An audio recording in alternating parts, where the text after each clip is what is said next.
మన ప్రభువును రక్షకుడైన యేసుక్రీస్తు అతి శ్రేష్టమైన నామములో ఈ ఆరాధన కూడి వచ్చిన మీ అందరికీ నా హృదయపూర్వకమైన వందనాలు చెల్లిస్తూ ఉన్నాను. గడిచిన దినాలంతా దేవుడు మనలను కాచిదాచి కాపాడాడు. 8వ నెల అంతా దేవుడు కృపను చూపించాడు. ఈ 9వ నెల మొదటి రోజు మొదటి పునరుద్ధానపు ఆరాధనలో ఆయన సన్నిధిలో నిలబెట్టిన దేవునికి 2 చేతులు పైకెత్తి చేతులూపుతూ బిగ్గరగా దేవునికి స్తోత్రాలు చెల్లిద్దామా? చెప్పాలి, బిగ్గరగా చెప్పాలి. స్తోత్రం స్తోత్రం స్తోత్రం స్తోత్రం స్తోత్రం. ఆయన సన్నిధిలో నిలిచిన మనందరి జీవితాలలో ఉన్నతమైనటువంటి కార్యాలు జరిగించు సర్వాధికారి అయిన దేవునికే మహిమ కలుగునుగాక. ఆమేన్ ఆమేన్.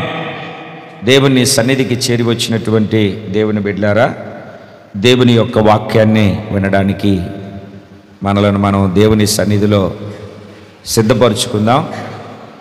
దేవుని వాక్యాన్ని వినేటప్పుడు మీరు పరధ్యానంగా ఉండకూడదు. ఏ ఫోన్ ఉన్నా ఫోన్ మోగకూడదు. ఫోన్ మోగితే దేవునికి ఇచ్చేయాలి. పక్కన మాట్లాడుకోవడం చేయడం ఇట్లాంటి పనులు ఏం చేయకూడదు. మీ ఇంటికి కలెక్టర్ వచ్చాడు అనుకోండి, ఫోన్ మాట్లాడుకుంటూ కూర్చుంటావా, కలెక్టర్తో మాట్లాడుకుంటావా? మరి దేవుని వాక్యం అంటే ఎందుకు మీరంతా అనాలోచనగా ఉంటారు, నిర్లక్ష్యం చేస్తారు? ఫోన్ మోగితే చాలు తీసుకొని బయటికి వెళ్ళిపోతారు. వచ్చే రోజుల్లో ఫోన్లన్నీ ఇక్కడ మెల్కీసెదెకు సేవకుల కూటంలో సేవకులందరూ ఫోన్లు అక్కడ పెట్టి ప్రార్థనలో కూర్చుంటారు. ఉదయం 10 గంటలకు వస్తే దగ్గర 3-3:30 అవుతుంది ఇంచుమించు అయిపోయేసరికి. ఎందుకంటే దేవునికి మనం ఎంత ప్రాధాన్యత ఇస్తామో దేవుడు నీకు అంత ప్రాధాన్యత ఇస్తాడు. దేవుడికి నువ్వు ఎంత విలువనిస్తావో దేవుడు కూడా అంత విలువనిస్తాడు నీకు. ఆయనకు నువ్వు నేను అది ఇవ్వనప్పుడు ఆయన కూడా మనకి ఇవ్వడు. దేవునికి స్తోత్రం కలుగునుగాక. చెబుదాం ఒకసారి 2 చేతులు పైకెత్తి సంతోషంగా హల్లెలూయా. ఈరోజు పరిశుద్ధ బైబిల్ గ్రంథంలో ఒక చిన్న వాక్యాన్ని నేను చదువుతాను, మీరు జాగ్రత్తగా గమనించండి. పెండ్లి కుమారుడు అంతఃపురములో నుండి పెండ్లి కుమార్తె గదిలో నుండి రావలయును. మరలా చదువుతాను. యేవేలు గ్రంథము 2వ అధ్యాయము 16వ వాక్యం. పెండ్లి కుమారుడు అంతఃపురములో నుండి పెండ్లి కుమార్తె గదిలో నుండి రావలెను. ఏం చేయాలి ఆ గదిలో పెండ్లి కుమార్తె అని అంటే, తన్ను తాను సిద్ధపరుచుకోవాలి. ఆ వేదికని ఎక్కడానికి, ఆ వేదిక మీద నిలిచి ఉండడానికి, ఆ పెండ్లి మంటపములో, ఆ పెండ్లి స్థలములో. ఎందుకు అని అంటే, ఆ పెండ్లి, ఆ వివాహము ఒక 2 వ్యక్తులను ఎలాగైతే జతపరచి వాళ్ళ యొక్క దాంపత్య జీవితాన్ని, సహవాసాన్ని, వాళ్ళ యొక్క స్థితిని ఎలాగ ఐక్యపరిచి ఏకపరిచి నడిపిస్తుందో,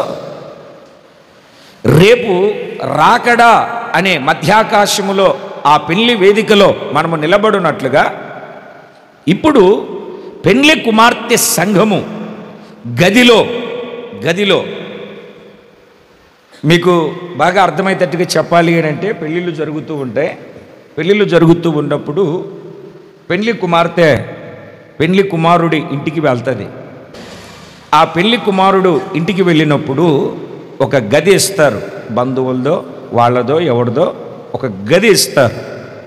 ఎందుకంటే పెండ్లి కుమార్తె ఆ గదిలో ఆ పెండ్లి టయానికి ఉదయం 10 గంటలకు లేదా 11 గంటలకన్నా ఒక పెళ్లి టైం ఉంటుంది. ఆ పెళ్లి టయానికి పెళ్లి కుమార్తె సిద్ధపడాలి, రెడీ అవ్వాలి. వస్త్రముల చేత, ఆభరణముల చేత, పరిమళ క్రియల చేత, పరిమళ ద్రవ్యముల చేత తను తాను శుద్ధీకరించుకొని, సుగంధ ద్రవ్యముల చేత ఆమె తను తాను పరిమళ ద్రవ్యముల చేత తను తాను సిద్ధపరుచుకొని పెళ్లి కుమారుడి చేత ఇవ్వబడినటువంటి వస్త్రముల చేత అలంకరించబడి పెళ్లి కుమారుడు ఆ వేదిక మీదకి వచ్చిన తర్వాత పెళ్లి కుమార్తెను మరలా తీసుకొని వస్తారు. ఇది దేవుని యొక్క వాక్యానుసారంగా జరుగుతూ ఉన్నటువంటి వివాహం. 3 విషయాలు మనము గమనించాలి. మీరు పెళ్ళిళ్ళకి వెళ్తారు కదా, వెళ్తారా వెళ్ళరా? మ్యాక్సిమం ఎందుకు వెళ్తారంటే తినడానికి వెళ్తారు, దానికి తప్ప ఇంకొక దానికి వెళ్ళే అవకాశం లేదు. తినడానికి వెళ్తారు. ఆ పెళ్ళిళ్ళు వెళ్తున్నారు కదా, అక్కడ దేవుడు మనకు ఒక పాఠాన్ని నేర్పుతాడు. ప్రారంభంలో జరిగిన పెళ్ళి మొట్టమొదటిది ఏదెను తోటలో ఆదాము అవ్వలు జతపరచబడినటువంటి పెళ్ళి. జతపరచబడినటువంటి పెళ్ళి అంటే అది జరిగిపోయిన పెళ్ళి. ప్రస్తుతము జరుగుతూ ఉన్నటువంటి పెళ్ళిళ్ళు. ఇప్పుడు రేపో లేకుంటే మరలా నెలలోనో పెళ్ళిళ్ళు జరుగుతూ ఉంటాయి. అది జరుగుతూ ఉన్నటువంటి పెళ్ళి. మొదటిది ఏదైనా తోటలో ప్రారంభించబడి జరిగిపోయిన పెళ్ళి. ప్రస్తుతము మనలను పిలిచి పెళ్ళిళ్ళు చేసుకుంటూ ఉంటారు. అది జరుగుతూ ఉన్నటువంటి పెళ్ళి. అయితే ఈ 2 పెళ్ళిళ్ళు, ఈ 2 అనుభవాలు, ఈ జరుగుతూ ఉన్నటువంటి పెళ్లి ద్వారా అక్కడ మనము ఒక ఉన్నతమైనటువంటి ఉపదేశాన్ని నేర్చుకోవాలి. ఏమిటి అంటే ఆ పెళ్లి కుమారుడు పెళ్లి కుమార్తె వేదిక మీద నిలిచి ఎలాగా జతపరచబడి ఐక్యపరచబడుతున్నారో, రేపు రాకడలో నా వరుడు అయినటువంటి యేసయ్య ఆయన మధ్యాకాశంలోనికి వచ్చినప్పుడు నేను కూడా ఆ వేదిక మీద కలిసి కృపగలిగినటువంటి దేవుని సన్నిధిలో నిలిచి ఉండాలి. నేను కూడా ఐక్యపరచబడాలి. నేను కూడా ఆ మహిమ కలిగినటువంటి దేవుని యొక్క రాకడలో రాజ్యమునకు నేను సిద్ధపరచబడి ఆయనతో ఏకమైపోవాలి అన్నటువంటి ఒక ఆత్మీయతను మనము సంపాదించుకొని మనము పొందుకొని ఆ పెళ్ళికి మనము సిద్ధపరచబడాలి. ఇక్కడ వాక్యం ఏమని చెప్తుంది అని అంటే పెళ్లి కుమారుడు అంతఃపురములో నుండి రావాలి. అంతఃపురము అని అంటే పరలోక రాజ్యము. మన ప్రభు ఎక్కడున్నాడు అని అంటే తండ్రి కుడిపార్శ్వమందు ఉన్నాడు, పరలోకములో ఉన్నాడు. పరలోకమునకు మనిషిగా పుట్టి ఎక్కిపోయిన వాడు యేసుక్రీస్తు ఒక్కడే. ఆయన తండ్రి దగ్గర ఉన్నాడు, తండ్రి కుడిపార్శ్వమందు ఉన్నాడు, తండ్రి కుడిపార్శ్వమందు నిలిచి ఉన్నాడు, మనందరి కోసం విజ్ఞాపన చేస్తూ ఉన్నాడు. పొలములో ఎలాగైతే ఇస్సాకు సాయంకాల సమయంలో ధ్యానం చేస్తూ ఉంటే రిబ్కా పెళ్లి కుమార్తె సంఘము ఎలియాజరు ఎలాగైతే తీసుకొని వచ్చాడో, ఇవన్నీ రాకడను గురించినటువంటి చాలా ఆత్మీయమైనటువంటి విషయాలు. గత దినాలలో నేను సేవ చేసిన కొన్ని ప్రాంతాలలో ఈ రిబ్కా సంఘమును గురించి కొన్ని విషయాలు, ఎస్తేరు సంఘమును గురించి ఇట్లా కొన్ని విషయాలు, ఈ మధ్యకాలంలోనే అబీగాయలు అంటే ఇట్లాంటి కొన్ని విషయాలు ఏమిటండి, కొన్ని విషయాలు నేను చెప్పుకుంటూ వచ్చాను. ఎలా ఆ పెళ్లి అనుభవానికి ఎలా సిద్ధపరచబడాలి అని. పెళ్లి కుమారుడు అంతఃపురములో ఉన్నాడు, పెళ్లి కుమార్తె గదిలో ఉండాలి. పెళ్లి కుమార్తె ఎక్కడ ఉండాలి? గదిలో ఉండాలి. నేను ఎప్పుడు చెప్తా ఉంటాను అప్పుడప్పుడు మీకు. ఇప్పుడు పెళ్లి కుమార్తె గదిలో లేదు అంటే అర్థం ఏంటి? ఇప్పుడు పెళ్లి చేయడానికే తీసుకొని వెళ్ళారు పెళ్లి కుమార్తెను, పెళ్లి కుమారుడి ఊరికి వాళ్ళు గది చూపించారు. ఆ గదిలో సిద్ధపరచబడాలి. ఇప్పుడు పెళ్లి కుమార్తె గదిలో లేదంటే మన భాషలో చెప్పాలంటే జంపు చేయాలని, అంతే కదా. దేవుని బిడ్డలారా జాగ్రత్తగా గమనించండి. పెళ్ళికి వచ్చిన వాళ్ళు అనేకులు ఉండొచ్చు. వాళ్ళు బస్ స్టాండ్లోనూ బజార్లోనూ అక్కడెక్కడ తిరగచ్చు. పెళ్ళికి వచ్చిన వాళ్ళు బాగా గుర్తుపెట్టుకోండి చెప్తున్న మాటలు. ఈ రాకడకు మీరు సిద్ధపరచబడడానికి దేవుడు పంపిన మాటలు. పెళ్ళికి వచ్చిన వాళ్ళు ఎక్కడైనా తిరగచ్చు. అదే పెళ్ళి వధువుగా వచ్చినటువంటి పెళ్లి కుమార్తె మాత్రం గదిలో ఉండాలి.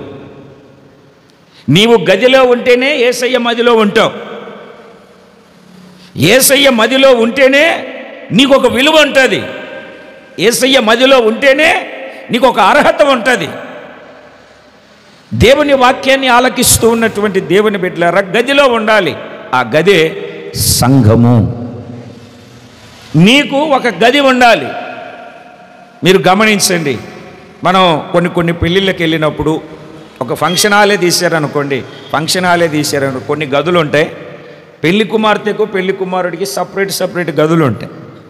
అర్థమవుతుందండి? ఇక పెళ్ళికి వచ్చిన వాళ్ళని గురించి మాట్లాడదామా అంటే ఆటోలో పడుకునేటోళ్ళు, బస్సులో పడుకునేటోళ్ళు, రోడ్ల మీద తిరిగేటోళ్ళు, లాడ్జీలకి వెళ్ళేవాళ్ళు, సినిమాలకు వెళ్ళేవాళ్ళు, షికార్కి వెళ్ళేవాళ్ళు ఉంటారు. అక్కడ ప్రాముఖ్యం ఎవరంటే ఆ పెళ్లిలో పెళ్లికి వచ్చిన వాళ్ళు కాదు, పెళ్లి కుమార్తె ప్రాముఖ్యం అక్కడ. అందుకే ఆ పెళ్లి కుమార్తె సిద్ధపరచబడడానికి ఒక గది, ఒక ప్రత్యేకత. పెళ్లి కుమార్తెకే ఒక ప్రత్యేకత, లేకుంటే పెళ్లికి వచ్చిన వాళ్ళకి ప్రత్యేకత ఉంటుందా? అలా మన ఆ పెళ్ళికి వెళ్ళినప్పుడు మనం తిన్నామా తాగామా పట్టించుకునే వాళ్ళు ఉంటారా? మాట్లాడాలి మీరు. ఇప్పుడు నేను అడుగుతాను మిమ్మల్ని, నువ్వు పెళ్ళికి వచ్చిన వారా, మీరు పెళ్ళికి వచ్చిన వారా, లేకుంటే పెళ్లి కుమార్తె సంఘమా? పెళ్ళికి వచ్చిన వారా, పెళ్లి కుమార్తె సంఘమా? మీరు సంఘం ఎక్కడ ఉండాలా? పెళ్లి కుమార్తె ఎక్కడ ఉండాలా? బజ్జీలు వేసుకుంటూ బజార్లో తిరగాల? పెళ్లి కుమార్తె సంఘం ఎక్కడ ఉండాలా? వీధిలో మడి తిరగాల? పెళ్లి కుమార్తె సంఘం ఎక్కడ ఉండాలి? ఆ పెళ్లి టయానికి గదిలో ఏం చేయాలి? గురకబెట్టి నిద్రపోవాలా? కాదు, శుద్ధీకరించుకోవాలి. వేదికని ఎక్కడానికి సిద్ధపడాలి. గదిలో, సంఘం అనే గదిలో ఉన్న నీవు పెళ్లికి వచ్చావా, పెళ్లి కుమార్తెవా?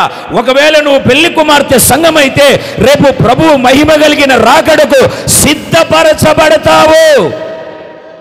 అలా సిద్ధపరచబడలేదు అని అంటే నువ్వు విడవబడతావు.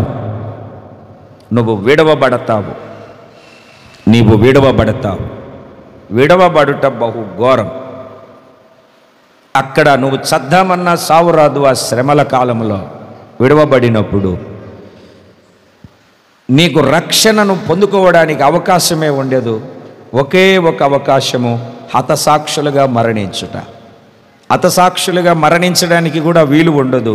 కారణం ఏమిటి అంటే, పాల ప్యాకెట్లు తెచ్చుకున్నారా? పొద్దున నీళ్ళు తెచ్చుకున్నారా? బియ్యం కొనుక్కొచ్చుకున్నారా? మాట్లాడాలి మీరు. ఏమి ఎరగనట్టుగా కూర్చున్నారు. తెచ్చుకున్నారా లేదా? అవునా కాదా? తెచ్చుకున్నారా లేదా?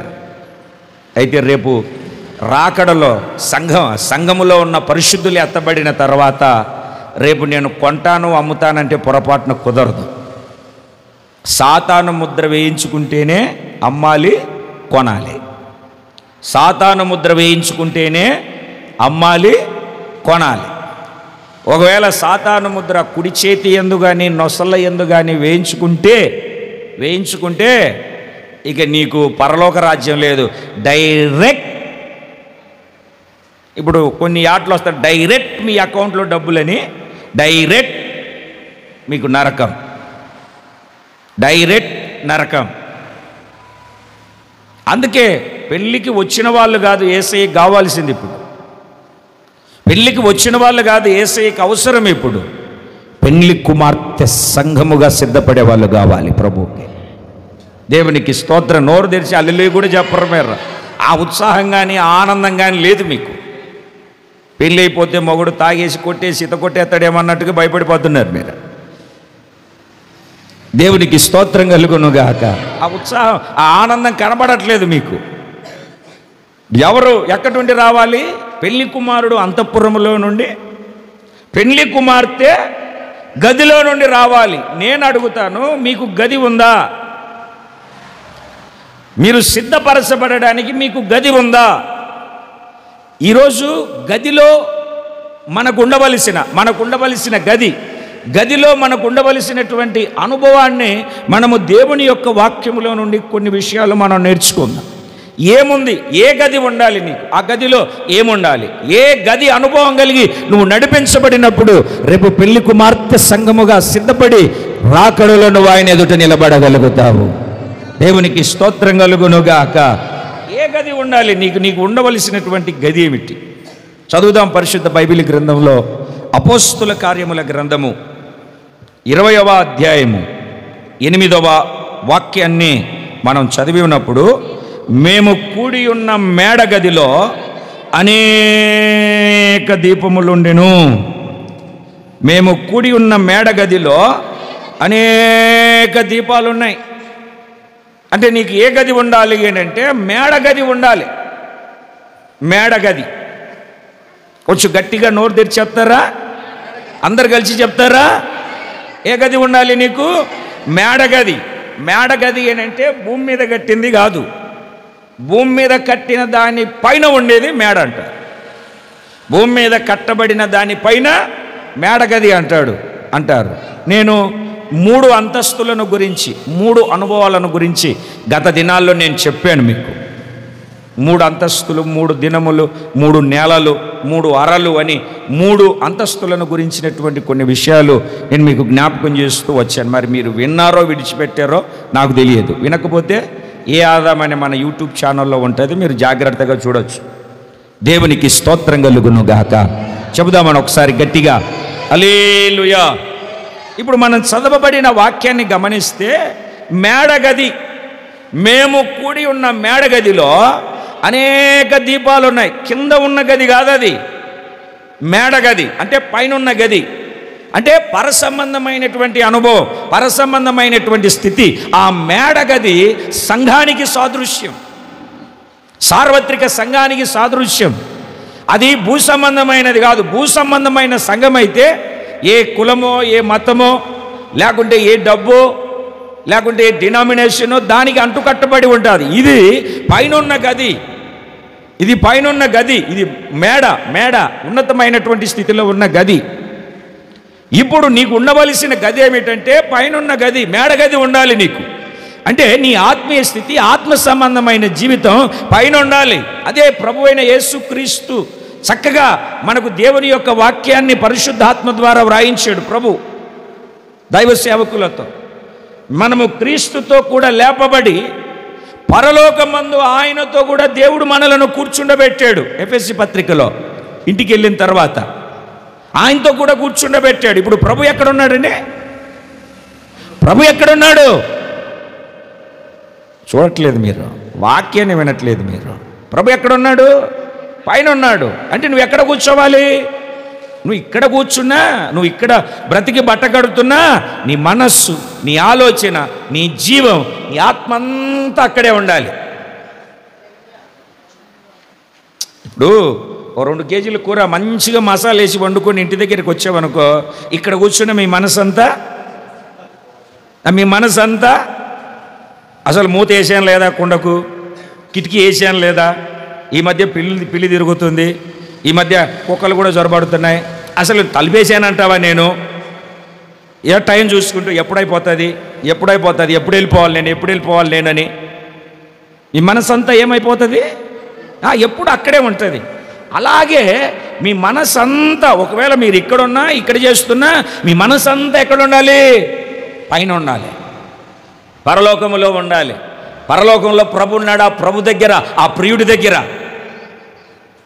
మీరు చూడండి కొంతమంది పిల్లల్ని మన జీవితంలోనే చూడండి, ప్రియురాలి చుట్టూ మనం తిరిగినట్టు, ప్రియుడి చుట్టూ మన ఆలోచనలు ఏమిటంటే ఆ లోక సంబంధమైన ప్రియుడు ప్రియురాలు వాళ్ళ చుట్టూ వాళ్ళు లోకాన్ని ఏం పట్టించుకోరు. అని రోడ్డు మీద మాట్లాడుకుంటే వెళ్తారు, ఫోను వెనకాల లారీ వచ్చి ఆరనేసినా గుద్దుకోరు అన్నట్టుగా మాట్లాడుకుంటూ వెళ్తూ ఉంటారు.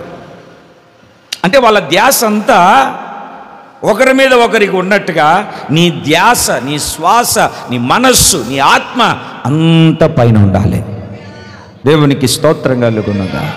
ఆయన పరలోకమందు ఉన్నాడు గనక మేము కూడి ఉన్న మేడగదిలో అనేక దీపాలు ఉన్నాయి. ఒక్క దీపం లేదండి, ఒక్క దీపమే కాదండి, అనేక దీపాలు ఉన్నాయి. మనం చదువుతాం, నరుని ఆత్మ యెహోవా పెట్టిన, సామెతల గ్రంథం 20వ అధ్యాయం 27వ వాక్యంలో మీరు చదవనవసరంలే, ఆ మాటే ఉంటుంది. నరుని ఆత్మ యెహోవా పెట్టిన దీపం. శరీర సంబంధమైనది కాదు, ఆత్మ సంబంధమైనటువంటి దీపాలు ఆజ్ఞ దీపముగాను, ఉపదేశము వెలుగుగాను అని మనం చాలా విషయాలు నేర్చుకుంటూ వచ్చాం. ఆత్మ దీపముగాను, ఉపదేశము వెలుగుగాను, ఆజ్ఞ దీపముగాను. దేవుని వాక్యాన్ని ఆలకిస్తూ ఉన్నటువంటి దేవుని బిడ్డలారా గమనించాలి. మనం ఆజ్ఞ దీపముగాను, అంటే ఎవరైతే ఆజ్ఞను అనుసరిస్తారో ఈ నూతన నిబంధనలో మారు మనసు పొందుమను ఆజ్ఞ, బాప్తిస్వం పొందుమను ఆజ్ఞ, ఇంకా అపోస్తలుల ద్వారా పత్రికల్లో అనేకమైనటువంటి ఆజ్ఞలు ఉన్నాయి. ఎవరైతే ఆజ్ఞలను అనుసరించి నడిపించబడతారో వాళ్ళ జీవితము దీపములాగా మార్చబడతాది. ఆరిపోయిన దీపము ఉపదేశము ద్వారా వెలిగించబడతాది. మేము కుడి ఉన్న మేడగదిలో అనేక దీపాలు ఉన్నాయి, అంటే అనేక మంది రక్షింపబడి రక్షణలోనికి వచ్చినటువంటి ఆత్మల సముదాయము, సమకూర్పు, ఆత్మలు సమకూర్చబడి ఉన్న సంగమునకు సాదృశ్యము. అనేక దీపాలు ఉన్నాయి, అక్కడ దీపాలు ఉన్నాయి. ఎవరైతే మారు మనసు పొంది, ఎవరైతే బాప్తిస్మము తీసుకొని, ఎవరైతే దేవుని వాక్యానుసారంగా పరిశుద్ధాత్మ నడిపింపులో నిలిచి ఉంటారో వాళ్ళు వెలిగించబడినటువంటి దీపాలు, వెలిగించబడినటువంటి దీపాలు. మారు మనసు లేకుండా, బాప్తిస్మం లేకుండా, అర్థమైందా అండి? మారు మనసు లేకుండా, బాప్తిస్మం లేకుండా ఎవరైతే జీవిస్తూ ఉంటారో ఆరిపోయిన దీపాలు, డైరెక్ట్ నరకం. ఆరిపోయిన దీపాలు. మనము ఆరిపోయిన దీపాలు కాదు, యేసయ్య ద్వారా వెలిగించబడుతూ ఉన్నటువంటి దీపాలు. రెండు చేతులు పైకెత్తి సంతోషంగా దేవునికి స్తోత్రం చెప్పు. మేము కూడి ఉన్న మేడ గదిలో అనేక దీపాలు ఉన్నాయి. ఆ గదిలో ఉన్నటువంటి అనుభవం ఏమిటంటే, దీపాలు అంటే సహవాసం. ఏ దీపము దగ్గర చీకటి లేదు, ఏ దీపము దగ్గర లోపము లేదు. అవి వెలుగుచు, అవి వెలుగుతూ, అవి మండుచు, అవి ప్రకాశిస్తూనే ఉన్నాయి, కానీ మగమగలాడట్లేదు. అవి ఆరిపోలేదు, అవి పడిపోలేదు, అవి పగిలిపోలేదు, అవి పతనమవ్వలేదు. అవి తేదీప్యమానమైనటువంటి వెలుగుగా వెలుగుచు ఉన్నాయి. ఆరిపోయిన దీపాలతో కాదు. నీ సహవాసం ఏంటంటే సుట్టలు తాగేటోడితో. సంఘంలో ఉన్న సహోదరుడు నీకు నచ్చడు, సహోదరి నీకు నచ్చదు. సంఘములో ఉన్న వాళ్ళతో మనం సహవాసం చేయం. మనం సహవాసం చేసేది ఎవరితో అంటే లోక సంబంధమైన వాళ్ళతో, పేకాటాడే వాళ్ళతో, అబద్ధాలు చెప్పే వాళ్ళతో, మోసాలు చేసే వాళ్ళతో మనం సహవాసం చేస్తాం. అంటే మనం ఆరిపోయిన దీపాల మధ్యలో ఉంటాం. పోనీ అక్కడ ఉండి ఆరిపోయిన దీపాలను ఏమన్నా వెలిగించగలిగామా అంటే మనమే మకమకలాడుతూ ఉంటాం. ఎప్పుడు ఆరిపోతామా, ఎప్పుడు ఆరిపోతామా, ఎప్పుడు ఆరిపోతుందా మన దీపం అన్నట్టుగా. నీ సహవాసం అనేక దీపాలు, అంటే సంఘములో నీ సావాసం కలిగి ఉండాలి, సంఘ సావాసం కలిగి ఉండాలి. దేవునికి స్తోత్రం కలుగును గాక. చెప్పాలి మీరు గట్టిగా. అనేక దీపాలు ఉన్నాయి అక్కడ. అక్కడ దీపాలు మాత్రమే కాదు, మీరు ఇంకా చదువుకుంటూ వస్తే వాళ్ళు ఎక్కడున్నారు అని అంటే మీరు చూడండి. అప్పుడు ఐతుకొని ఒక యవనస్తుడు కిటికీలో కూర్చొని గాఢ నిద్రపోయి పౌలు చాలాసేపు ప్రసంగిస్తూ ఉండగా, అప్పుడే స్టార్ట్ చేశారు మనోళ్ళు. ఐతుక్కు చాలాసేపు, పౌలు చాలాసేపు ప్రసంగిస్తున్నప్పుడు ఏం చేస్తున్నాడు ఈయన గారికి? ఏమనండి గాఢ నిద్ర. ఏ నిద్ర అండి? ఏం భారం వచ్చిందండి? ఎక్కడ? 3వ అంతస్తు మేడగది అని చెప్పాం కదా, 3వ అంతస్తు పైన భూమి మీద ఒక స్టేరు, ఆ భూమి మీద కట్టబడిన స్టేర్ మీద ఇంకొక స్టేరు, దానిపైన 3వ అంతస్తులో ఉన్నారు వాళ్ళు. పాపం మనోడు కిటికీలో కూర్చున్నాడు. బాగా కూర్చోవచ్చా? ఇక అక్కడక్కడ మీరు వేస్తున్నారు చూడండి కునుకు. మరి మీ భారం మామూలు భారం ఏంటి? రాత్రంతా మీరు ప్రార్థనలో కనిపెట్టి ఉపవాసాలు ఉండి వచ్చారు కదా. మరి రాత్రంతా మామూలు ప్రార్థన, మోకాళ్ళు అరిగిపోయి ఉంటాయి చెప్పలు. రేపు హాస్పిటల్కి తీసుకెళ్ళాలి మిమ్మల్ని. రాత్రంతా ప్రార్థన. శనివారం కదండి, బల్లారాధన తీసుకోవాలి కదా. మిగతా వారాలంటే మామూలుగా ఉంటారు. ఇప్పుడు రాత్రంతా కనిపెట్టి స్తోత్రం స్తోత్రం స్తోత్రం ప్రభు అని ప్రార్థన చేసి వచ్చారు. దేవునికి స్తోత్రం కలుగును గాక. చెబుదాం ఒకసారి గట్టిగా. ఎక్కడ కూర్చున్నాడు మనోడు? అది ఆయన ప్లేస్. ఇంకా ఎవరిని కూర్చున్నాడు అక్కడ? అది ఆయన ప్లేస్, ఐతుక్కు ప్లేస్. అక్కడే కూర్చుంటాడు. అంటే ఆ గదిలో ఏమున్నాయో చెప్తాను జాగ్రత్తగా. మొదట అనేక దీపాలు ఉన్నాయి, వెలిగించబడుతున్న దీపాలు ఉన్నాయి. రెండవదిగా అక్కడ ఏమున్నాయి అని అంటే విస్తారంగా ప్రసంగించే పౌలు గారు ఉన్నారు అక్కడ. అంటే ఒక సమర్పణ కలిగిన, ఒక ప్రత్యక్షత కలిగిన, ఒక పిలుపు దర్శనం కలిగిన సేవకుడు ఆ మేడగదిలో ఉన్నాడు. ఆ మేడగదిలో ఉన్నాడు. నీవు సమకూర్చబడుతున్న ఆ మేడగది అనే సంఘములో, ఆ మేడగది అనే సంఘములో దేవుని బిడ్డలారా మీరు సమకూర్చబడాలి. అక్కడ అనేక దీపాలు అంటే సంఘ సహవాసం ఉండాలి. రెండవదిగా విస్తారముగా దేవుని యొక్క వాక్యాన్ని ప్రకటించగలిగినటువంటి సేవకుడు ఉండాలి అక్కడ. నాకు టైం అయిపోయింది, నేను వెళ్తున్నాను, అర్జెంటుగా వాచి రాలేదు కదా, సరే డైరీ కూడా ఒకటి తెమ్మంటే ఇంకొకటి తీసుకొచ్చాం. అది దేవుని చెప్తాం, అది పరమగీతం డైరీ. ఆ పరమగీతం చెప్పాలంటే ఇంక మన వాళ్ళు ఎవరు ఇక్కడ కూర్చోలేరు. దేవునికి స్తోత్రం కలుగును గాక. చెప్పాలి గట్టిగా, కనీసం తెరిచి చూడాలి కదా. దేవుని పరిశుద్ధ నామానికి మహిమ కలుగును గాక. చేతులు లెగట్లేదు, మీకు ఖాళీగానే కూర్చున్నారు కదా. చేతులు పైకి హల్లెలూయా చెప్పడానికి ఏమొచ్చింది? దేవుడిచ్చిన చేతులు కదా. దేవుని చేతులు ఎత్తుట సాయంకాల నైవేద్యము దేవునికి నువ్వు సమర్పించుట. మరి ఆ నైవేద్యం కూడా సమర్పించట్లేదంటే అర్థం ఏంటి? ఏమున్నాయండి ఆ గదిలో? దీపాలు ఉన్నాయి. ఆ గదిలో ఇంకేముందంటే విస్తారముగా ప్రసంగించగలిగే, సమర్పణ కలిగినటువంటి ఒక సేవకుడు ఉన్నాడు అక్కడ. మీరు కొన్ని సంఘాలను చూడండి, జాగ్రత్తగా గమనించండి దేవుని బిడ్డలారా. ఆ సంఘాలలో ఏమిటండి, పెద్ద పెద్ద మందిరాలు ఉంటాయి, కమిటీ మెంబర్లు ఉంటారు, డబ్బులు ఉంటాయి, ఏమిటండి విలువైన వస్తువులు ఉంటాయి, అన్నీ ఉంటాయి. కానీ సమర్పణ కలిగిన సేవకుడు ఉన్నాడు.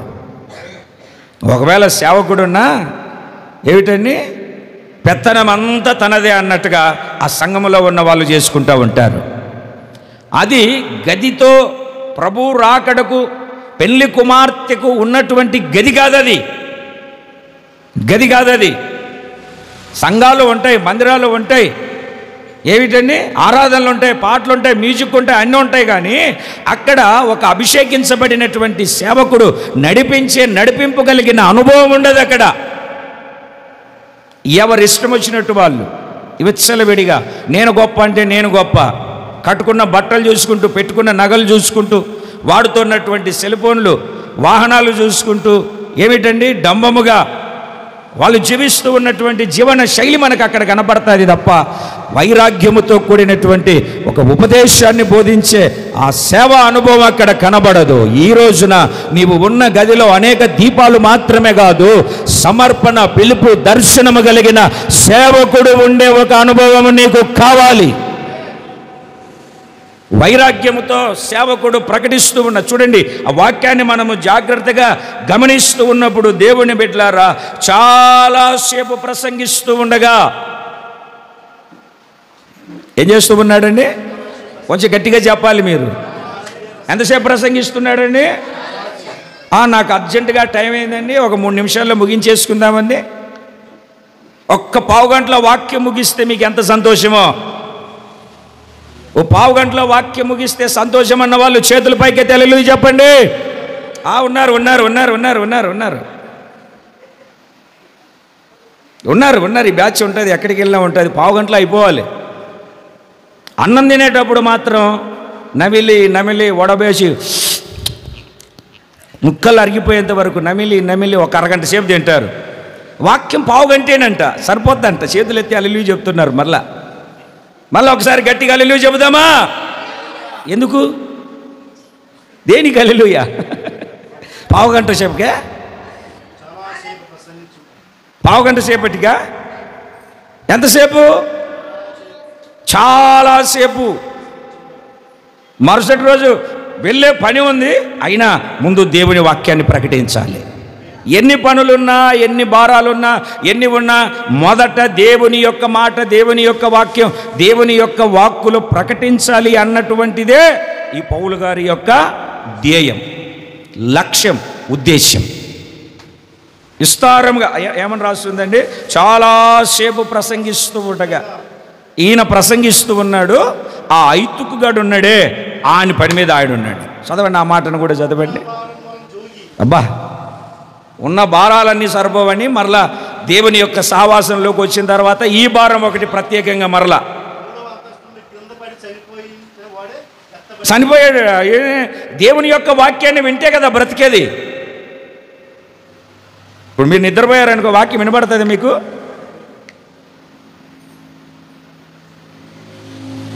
హలో బ్రదర్, పాస్టర్ గారు కళ్ళు మూసుకున్నాను కానీ మనస్సు మాత్రం వాక్యం మీదనే ఉందండి.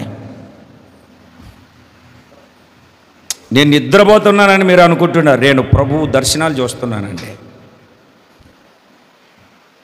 నేను నిద్రపోతున్నానని మీరు అనుకుంటున్నారు, నేను దర్శనాన్ని చూస్తున్నానండి. పాపం మీలాగి అలసిపోయి ఒక ఆయన వచ్చి కూర్చున్నాడు. కూర్చొని కళ్ళు మూసుకున్నాడు. కళ్ళు మూసుకుని అంటే ముక్కు ఊరికి ఉంటుందా, గురకలు స్టార్ట్ అయిపోయాయి. పాపం చర్చిలో కూర్చొని వెనకల కూర్చొని గురక పెడుతున్నాడు. సర్లే మాకెందుకు లేని పక్క వాళ్ళు కూడా వాళ్ళ పని మీద ఉన్నాడు. ఈడు పడుకున్నాడు. ఏం చేసాడు తెలుసండి, ఆడికి ఒక కళ వచ్చింది. కళలో కబడ్డీ ఆడుతున్నాడు. ఈడు కబడ్డీ కబడ్డీ కబడ్డీ కబడ్డీ కబడ్డీ కబడ్డీ కబడ్డీ కబడ్డీ కబడ్డీ కబడ్డీ కబడ్డీ అని ఆడి బ్యాచ్లో ఉన్న వాళ్ళందరూ అవుట్ అయిపోయారు. ఆడొక్కడే ఉన్నాడు.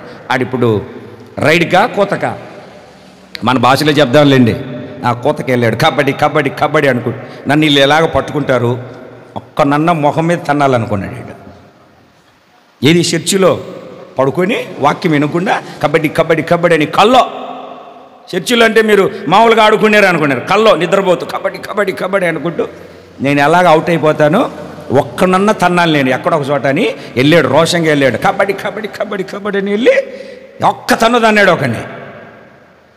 ఈ లోపల వెనకంతా గందరగోళం. వాడు కల్లో వాణ్ణి తన్నాడేమో కానీ ఆ ఎదర కూర్చుండోనేది అన్నాడు. ఆ ఎదర కూర్చుండోనేది అన్నాడు. నన్ను దంతావేంట్రని ఆడు జుట్టు పట్టుకొని కొట్టడం. అందరూ అక్కడ ఉన్న వాళ్ళంతా దయ్యం పట్టుకుంది ఏంటని. మీరు కళలు మాత్రం కనకండి, దేవుని పెట్టారా, పడుకోండి. నేను మిమ్మల్ని లేపను, నేను మిమ్మల్ని పొరపాటున లేపను. లేపితే అడగండి, ఏం పాస్టర్ గారు ఆ రోజు మీరు లేపనన్నారు కదా, ఎందుకు లేపుతున్నారని అడగండి. ఏం లేదు, ఎప్పుడన్నా ఫోన్లో వీడియో తీసి మా సంఘంలో పలాని వ్యక్తి చూడండి ఎంత చక్కగా నిద్రపోతున్నాడని చెప్తాను. రెండు చేతులు పైకెత్తి గట్టిగా దేవుడికి స్తోత్రం. ఏమంటే నిద్రపోయినప్పుడు వాక్యం వింటారా? వినలేరు. దేవుని మాట నీ హృదయంలోనికి వెళ్ళకపోతే ఈ ఐతుకులాగా మరణం అంటే చనిపోవడం అంటే అది నేను చెప్పట్లేదు, ఆత్మీయ మరణం కలుగుతుంది.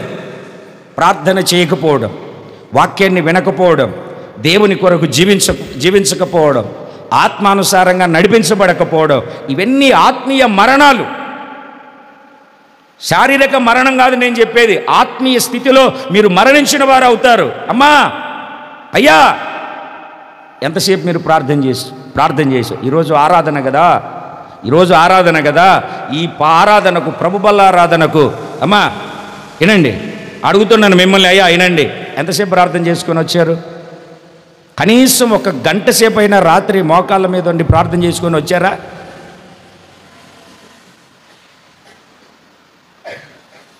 మరలా ఎలా యోగ్యులుగా మార్చబడతాం మనం రక్త మాంసాలకు?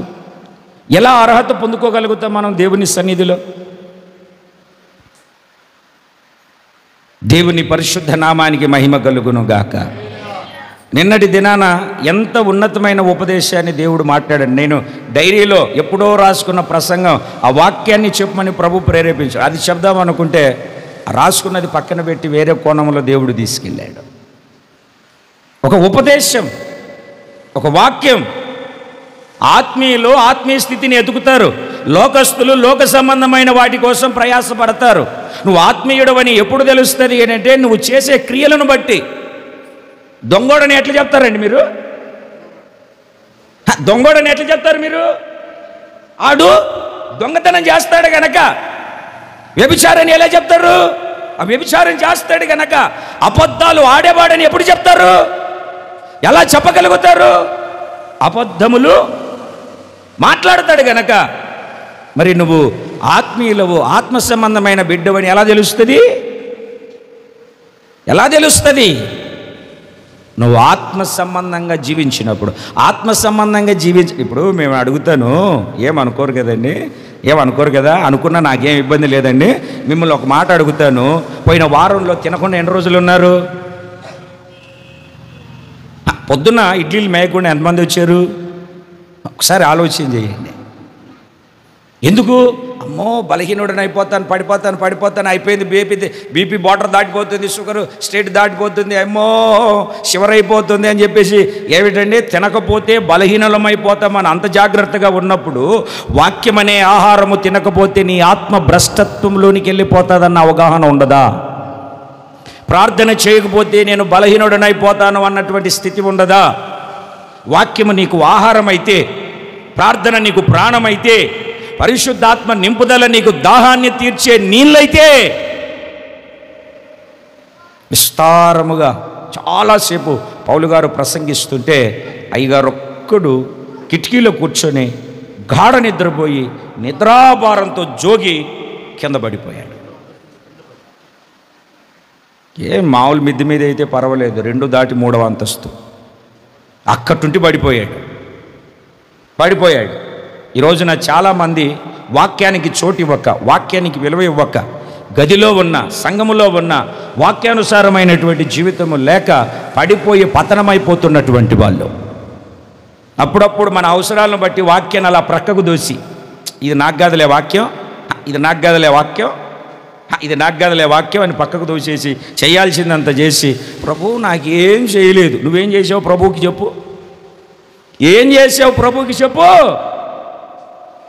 గుండె మీద చేసుకొని చెప్పు, ప్రభు కొరకు ఎలా జీవిస్తున్నావు చెప్పు. ఇప్పటికీ నాకు ఒక భయం, కలవరం, ఆందోళన. ఇంత సమర్పించుకొని జీవం కలిగిన దేవుని సన్నిధికి వచ్చాను, ఇంకా ప్రభు కోసం ఏం చేయలేకపోతున్నానే అని. ఏం చేసావు నువ్వు ప్రభువు కోసం అని దేవుని వాక్యము ఈ రోజున నీ ఎదుట నిలిచి నిన్ను అడుగుతూ ఉంటే నీ ప్రశ్న ఏమిటి? నా ప్రాణమా కూల్ కూల్ కూల్ కూల్ తిను, నా ప్రాణమా త్రాగు, తిను త్రాగు. తినడం ఎందుకు? అరగకుండా తినడం ఎందుకు? మరలా సోడాలు తాగడం ఎందుకు? అదేదో ఒక ముద్ద తక్కువ తింటే సరిపోద్ది కదా. నా ప్రశ్న. నా ప్రాణమా మాట్లాడట్లేదు, వెళ్ళిపోయింది, వర్షం మీదకి వెళ్ళిపోయింది మనసంతా. ఆరేసిన బట్టలు ఎక్కడ తడిసిపోతాయో వర్షం మీదకి వెళ్ళిపోయింది మనసు. నా ప్రాణమా చెప్పండి, తినుము, త్రాగుము, సుఖించుము. దేవునికి స్తోత్రం కలుగును గాక. చెప్పాలండి ఒకసారి గట్టిగా, తినుము, త్రాగుము, సుఖించుము. తినాలి, త్రాగాలి, సుఖించాలి. దేవుని వాక్యం వద్దు మనకు. 2 చేతులు పైకెత్తి సంతోషంగా దేవునికి స్తోత్రం చెబుతాం. ఏమి ఇబ్బంది లేదు. చాలా సందేశం ఉంది, ఈరోజు చాలా టైం బట్టి తట్టుకుంది. సంతోషంగా దేవునికి స్తోత్రం చెప్పండి. హల్లెలూయా. దేవుని వాక్యాన్ని ఆలకిస్తూ ఉన్నటువంటి దేవుని బిడ్డలారా, మేడగది అనుభవం నీకు ఉండాలి. ఆ మేడగదిలో సహవాసం ఉంది, వెలిగించబడిన అనేక దీపాలు ఉన్నాయి. ఆ మేడగదిలో ఏమిటండి? విస్తారంగా ప్రసంగించే దైవ సేవకుడు ఉన్నాడు, సమర్పణ కలిగిన సేవకుడు ఉన్నాడు. ఆ మేడగదిలో కావలసినంత చాలాసేపు ప్రకటించబడుతున్న జీవవాక్యము సమృద్ధిగా దొరుకుతుంది. ఎక్కడ ఒక ఆయన చెప్తున్నాడు ఆమెనని, మిగతా వాళ్ళకి ఎవ్వరికి వద్దనమాట. దేవునికి స్తోత్రం కలుగునుగాక. మిగతా వాళ్ళకి వద్దు, దేవుని వాక్యం వద్దనే వద్దు. 15 నిమిషాలంటే హల్లెలూయా అన్నారు కదా, కరెక్ట్గానే అన్నారు మీరు. విస్తారమైనటువంటి వాక్యం, ప్రసంగం, ఉపదేశం వింటూ ఉన్నారు. అయితే అక్కడ జరిగిన ఇంకొక అనుభవం ఏమిటంటే, ఐతుకు కిటికీల నుండి పడి చనిపోయాడు. చనిపోయిన తర్వాత ఈ పౌలు గారు ఏం చేశారంటే, ఏమనొద్దని అక్కడికి వెళ్ళి అతన్ని కౌగిలించుకొని అతనిని బ్రతికించి మరలా 3వ అంతస్తైన మేడగదిలోనికి తీసుకొని వచ్చారు. ఆత్మీయ జీవితంలో పడిపోయి పతనమైపోయి భ్రష్టత్వంలోనికి వెళ్ళి పాపాన్ని చురుకుంటూ లోక సంబంధమైన అనుభవాలలో ఆత్మీయంగా పడిపోయిన ప్రతి ఒక్కరిని బ్రతికించగలిగిన అనుభవం మేడగదిలో ఉంది. దేవునికి స్తోత్రం కలుగునుగాక. ఐతుకు ఒక్కసారి పడిపోయారు, మనలాగా పలుమార్లు పడిపోలే. ఐతుకు ఒక్కసారే మేడ మీద నుండి పడిపోయారు, మనం పలుమార్లు పడిపోతూనే ఉన్నాం. ప్రభువుకి వ్యతిరేకంగా జీవిస్తూనే ఉన్నాం, ప్రభువుకు విరోధమైనటువంటి కార్యాలు చేస్తూనే ఉన్నాం. క్రియల ద్వారా శరీర సంబంధ విషయాలలో, ఆలోచనలో, తలంపులో ప్రభువుకి వ్యతిరేకమైన పని చేస్తూ ఆత్మీయ స్థితిలో దినదినము చనిపోతున్నాం. మనం దినదినము పాపం విషయంలో చావాలి, ఆత్మీయ స్థితిలో బ్రతకాలి. మనమేమో దినదినము ఆత్మీయ స్థితిలో చనిపోయి పాపం విషయంలో బ్రతుకుతున్నాం. ఎందుకో పరిశుద్ధాత్ముడు మాట్లాడుతూ ఉన్నాడు, మనము ఆత్మీయ స్థితిలో బ్రతకవలసినటువంటి వారము. చదవండి, కింద ఆ మాటను చదవండి. 3వ అంతస్తు నుండి క్రింద పడి చనిపోయిన వాడై ఎత్తబడెను. అంతటా ఇప్పుడు కింద పడిపోయినాడు ఎత్తబడ్డా? కిందనే ఉన్నాడా? ఎత్తబడ్డాడు. ఎక్కడికి ఎత్తబడ్డాడు? 3వ అంతస్తులోనికి మరలా ఎత్తబడ్డాడు. అంతటా పౌలు క్రిందికి వెళ్ళి అతని మీద పడి కౌగిలించుకొని, మీరు తొందరపడకుడి, అతని ప్రాణము అతనిలోనే ఉన్నదని చెప్పి రొట్టె విరిచి ఉచ్చుకొని అమ్మా ఎంతసేపు వరకు? తెల్లవారే వరకు, తెల్లవారు వరకు విస్తారముగా దేవుని వాక్యాన్ని సంభాషించి బయలుదేరాడు. ఆయన దారిన ఆయన వెళ్ళిపోయాడు. తెల్లవారేంతవరకు అంటే ఎంతసేపు చెప్పి ఉంటాడండి దేవుని వాక్యం. నేను ఒక సంఘానికి వెళ్ళాను, పాస్టర్ గారు వాక్యం చెప్పుదు రెండంటే వెళ్ళాను. నాకు 9:30కి ఇచ్చారు, సరిగ్గా 9:30 ఇచ్చారు మైకు. ఎన్ని గంటలకు ఇచ్చాను తెలుసా నేను మైకు? 1 గంటకు. 12 గంటలకు కాదు, 1 గంటకు. ఎంతసేపు విన్నారండి వాళ్ళు? 2 గంటల, 3 గంటల, 1 గంటకు వాళ్ళకు వాక్యాన్ని ఇచ్చాను. మరి మీరు రావడంలోనే కోమాలోకి వెళ్ళిపోతుంది.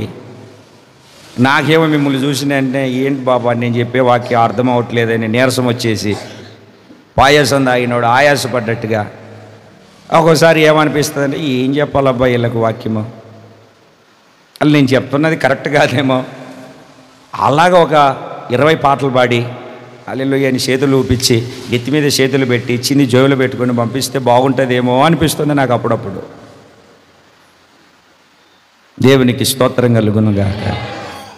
ఒక గంట సేపు పాటలు పాడిన వాళ్ళం ఇంకొక అరగంట పాడలేమా? పాడచ్చు, కాకపోతే బ్రతికించే పరిచర్య కాదు అది. దేవుని పరిశుద్ధ నామానికే మహిమ కలుగునుగాక. ఈ గది నీకు ఉండాలి. రాత్రి ఎంతసేపునా చెప్పండి, ఎంతసేపునా? ఇప్పుడు ఆల్ నైట్ పెట్టుకుందాం, ఎంతమంది వస్తారు? ఆల్ నైట్ పెట్టుకుందాం, ఎంతమంది వస్తారు? చేతులు పైకి ఎత్తండి. ఆల్ నైట్ ప్రార్థనకు రావన్నమాట. ఇంకా చేతులు ఎత్తలేదంటే రావనే కదా, చేతులు ఎత్తలేదంటే రావనే కదా నాకు అర్థం. మీరు వస్తారు, నాకు ఎంతమంది వస్తారు ఆల్ నైట్ ప్రార్థనకు? చేతులు ఎత్తండి ఒకసారి. దేవునికి స్తోత్రం కలుగునగాక. మరి శనివారం ఎందుకు రాలా? వర్షం వస్తుందనే. ఓకే, నిజమేనండి.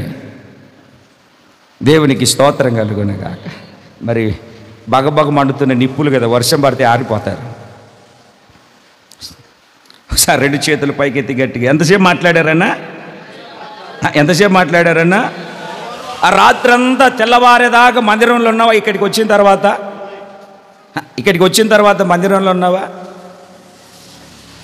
ఎప్పుడైపోతుందా? ఇక్కడ అయిపోయి బైబిల్ మర్త పెట్టి అన్ని సర్దేసి హలో బ్రదర్ అనేసరికి ఈయన ఎక్కడికి వెళ్ళిపోయాడు. హలో ఎక్కడ? నేను ఇంటికి వెళ్ళిపోయా అంటే తుపాకీ గుండు ఆమెనని చెప్పకముందు ఆ గేటు దగ్గర ఉంటాడు. ఆ గేటు దగ్గర పరిగెత్తడమే. అప్పుడు పాట గుర్తు, పరుగెత్తెదా ఇంటికాడ వండిన కూరకై నేను పరుగెత్తెదా.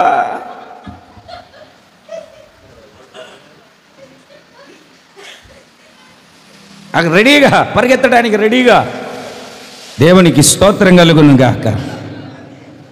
బైబిల్ ఏం చెప్తుందో తెలుసండి? ఉత్సాహగానము చేసేదము, గణపరచెదము మన యేసయ్య నామమును. మందిరానికి రావాలట. 100వ కీర్తన 2వ చరణాన్ని చదువు ఒకసారి. ఇది అలాగనే ఉంచుకోండి. 100వ కీర్తన 2వ చరణాన్ని సేవించండి. మరలా ఉత్సాహగానము చేయొచ్చు. ఆయన సన్నిధికి రండి. ఎటు రావాలంటే దేవుని సన్నిధికి? పాడు వర్షం అంట. ఏం వర్షము? పాడు వర్షం అంట, పనికిమాలిన వర్షం అంట. దేవుడు కురిపిస్తాడు వర్షాన్ని. విధికి వ్యతిరేకంగా మాట్లాడచ్చా? ఏం వర్షానికి తడిసి వస్తే మొలకలు ఎత్తుతామా? నేను అనుకుంటాను. తడిస్తే ఏమన్నా నష్టం వస్తుందా? ఆస్తి ఏమన్నా పోతుందా?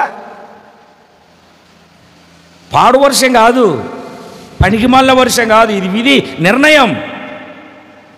ఇది ఒకవేళ నీ యొక్క విశ్వాసాన్ని పరీక్షించడానికి వచ్చిందేమో.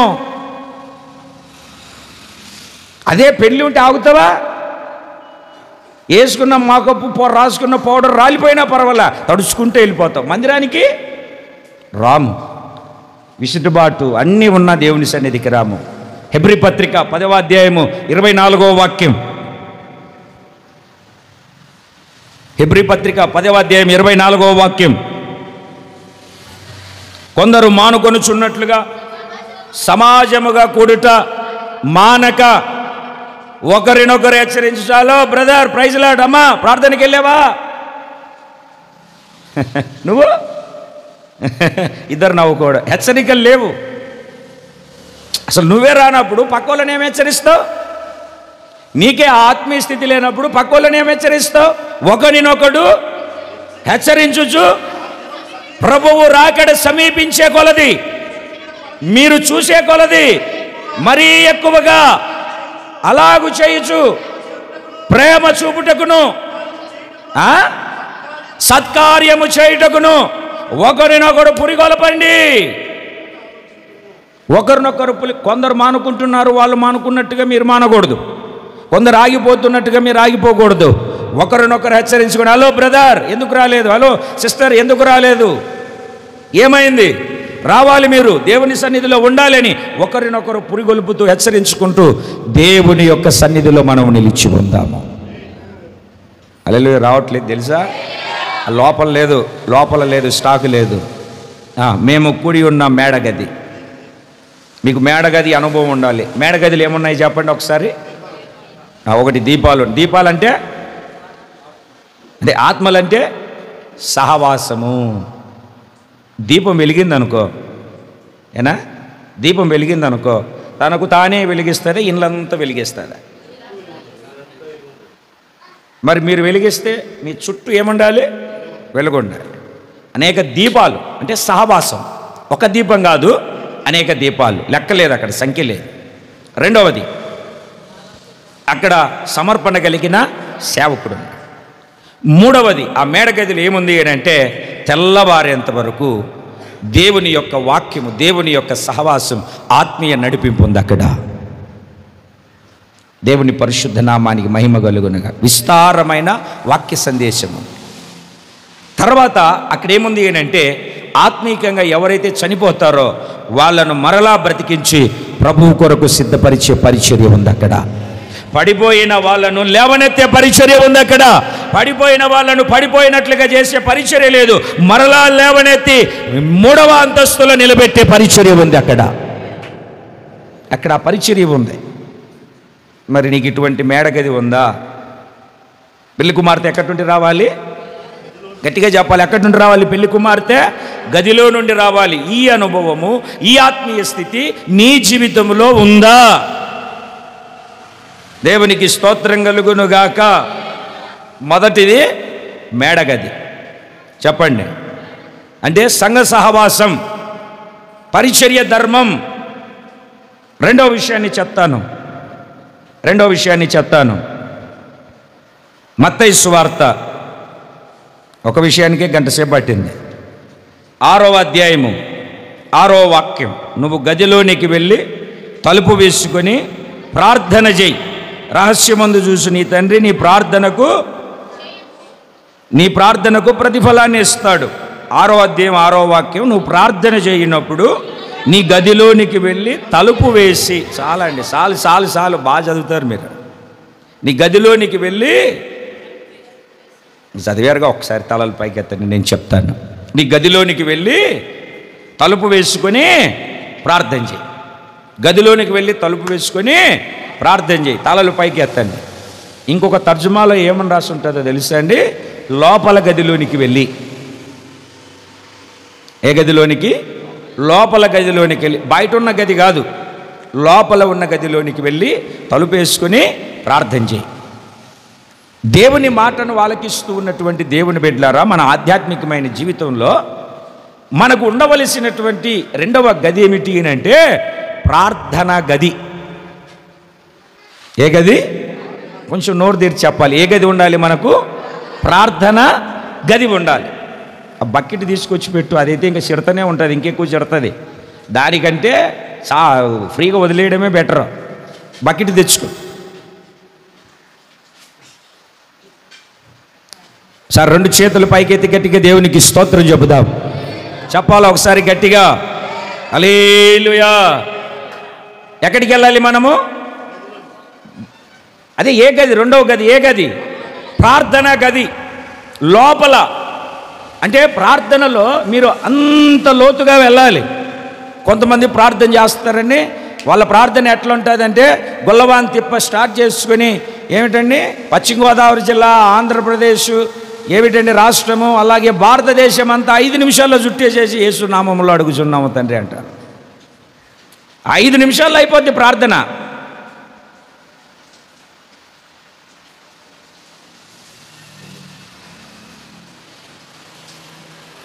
ఐదు నిమిషాలు, 5 నిమిషాలు. ప్రేమ కలిగిన తండ్రి, జీవం కలిగిన ఆయన, చూసుకో కాసుకో. ఇంకా మిగతాది వద్దు మనకు. సెల్ ఫోన్ చూడమను రాత్రంతా చూసుకుంటూ, సినిమాలు చూడమను టీవీలో 2.5 గంటలు కన్ను రెప్ప కూడా ఆర్పరు.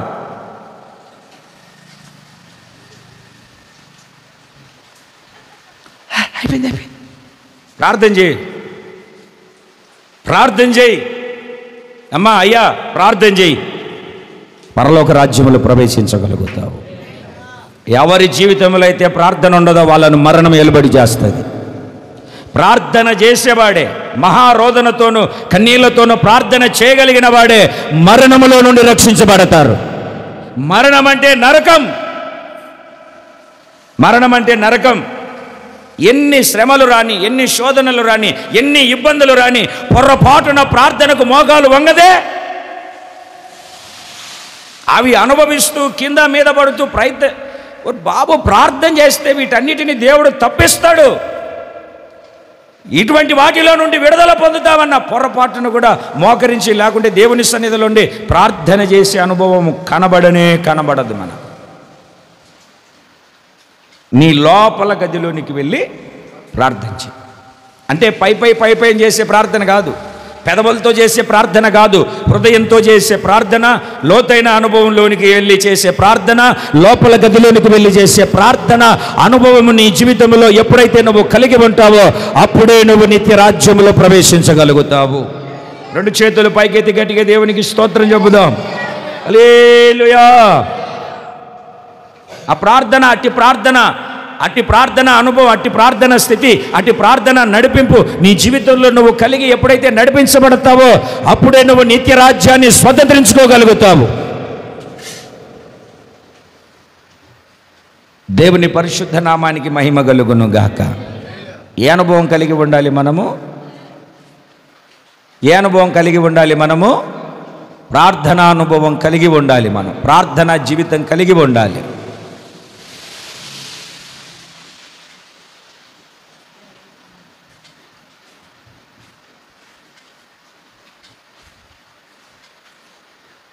చెబుదామా ఒకసారి? 2 చేతులు పైకెత్తి కొంచెం గట్టిగా చెబుదామా? సంతోషంగా చెబుదామా? హల్లెలూయా. హెబ్రీ పత్రిక 5వ అధ్యాయము 7వ వాక్యం. శరీరధారి అయి ఉన్న దినాలలో మహారోదనముతోనూ కన్నీళ్లతోనూ,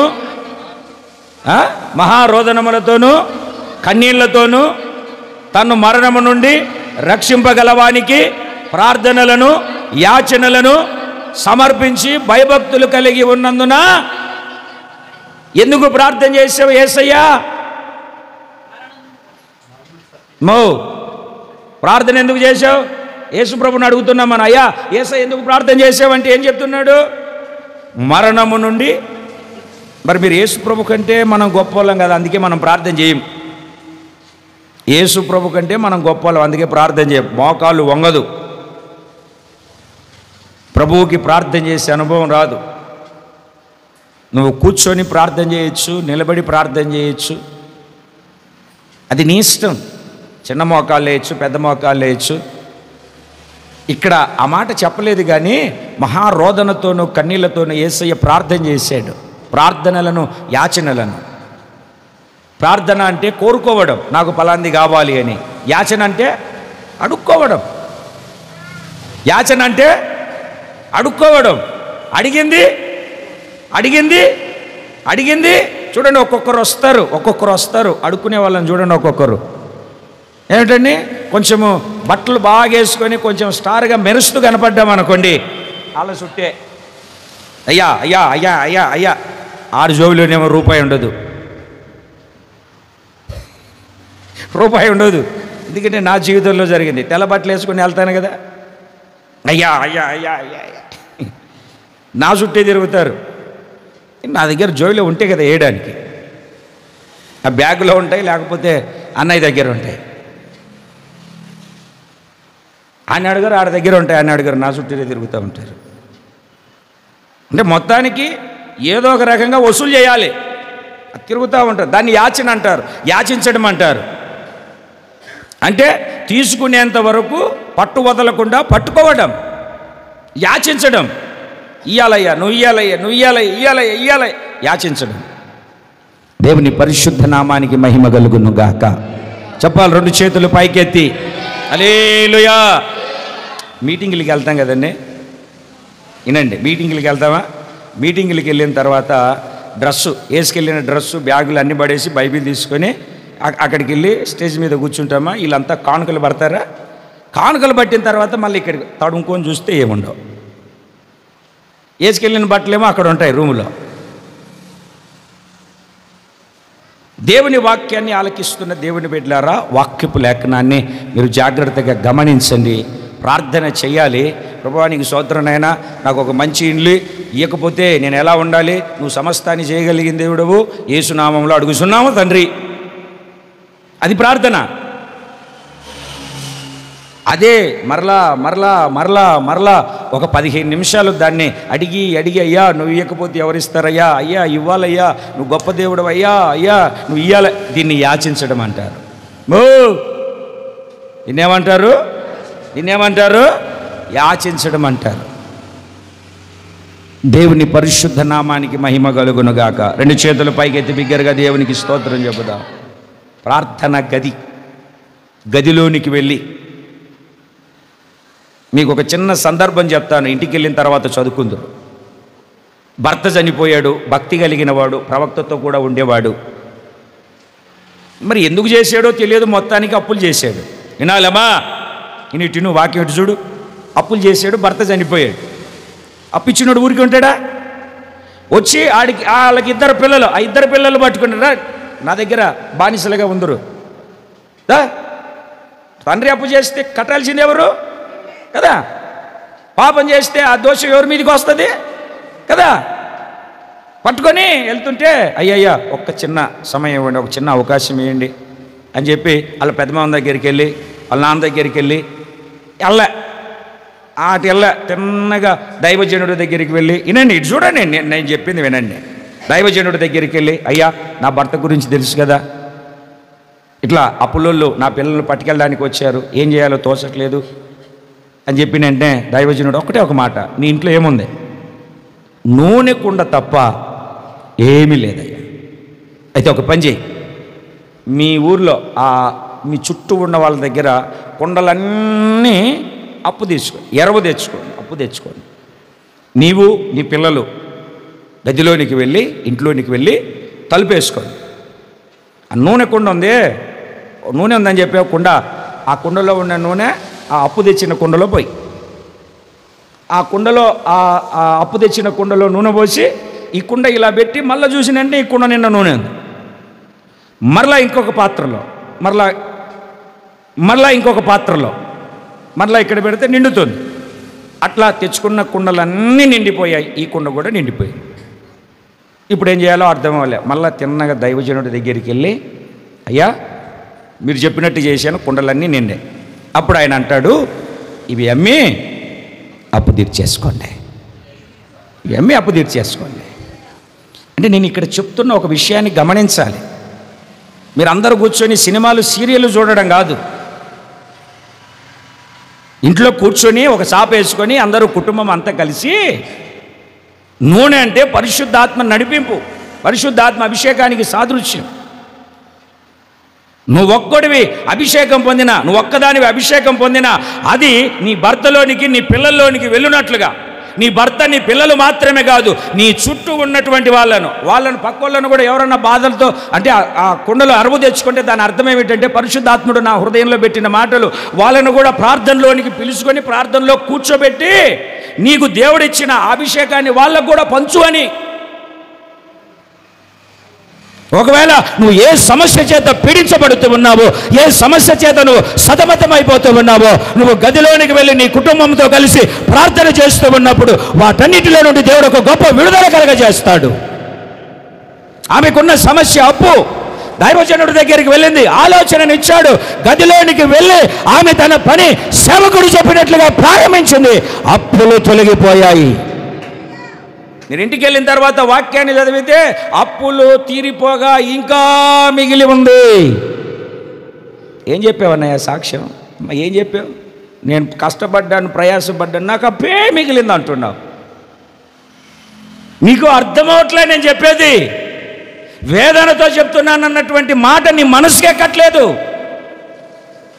అందరూ గదిలోనికి వెళ్ళి తలుపేసుకొని అందరూ కలిసి ప్రార్థన చేయండి. రాజుల 2వ గ్రంథం 4వ అధ్యాయం 33వ వాక్యం.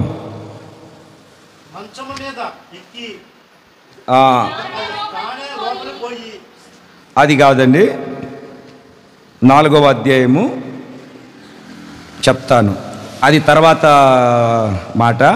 7వ వాక్యాన్ని చదవండి. వచ్చి